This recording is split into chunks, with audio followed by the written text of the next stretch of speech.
తెలంగాణ ప్రభుత్వం పేదల సొంతింటి కలను నిజం చేసేందుకు ఇందిరమ్మ ఇండ్ల పథకం అమలు చేస్తున్న సంగతి తెలిసిందే. ఇప్పటికే పలు జిల్లాల్లో లబ్ధిదారులను ఎంపిక చేయగా ఇంటి నిర్మాణ పనులు మొదలుపెట్టారు. ఆయా లబ్ధిదారులు గృహ నిర్మాణ పనులను వేగవంతం చేసేందుకు నేడు నిధులు విడుదల చేయనున్నారు. ఇవాళ 13 కోట్ల రూపాయలు విడుదల చేయనున్నట్లు అధికారులు తెలిపారు.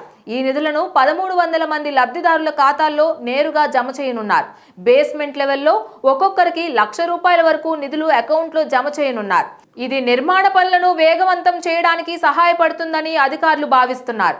ఇక తెలంగాణ రాష్ట్ర అవతరణ దినోత్సవం జూన్ 2న పురస్కరించుకొని వీలైనన్ని ఇందిరమ్మ ఇళ్లను లబ్ధిదారులకు అందించడానికి ప్రభుత్వం సన్నాహాలు చేస్తోంది. గృహ నిర్మాణ పనులు చివరి దశలో ఉన్న ఇళ్లను ప్రాధాన్యతగా పూర్తి చేసి ప్రారంభోత్సవానికి సిద్ధం చేయాలని లక్ష్యంగా పెట్టుకుంది. ప్రభుత్వం మొదటి విడతలో ప్రతి మండలం నుండి ఒక గ్రామాన్ని ఎంపిక చేసి మొత్తం 47,377 మంది లబ్ధిదారులకు ఇళ్ల నిర్మాణానికి ఇప్పటికే అనుమతి పత్రాలు కూడా అందజేసింది.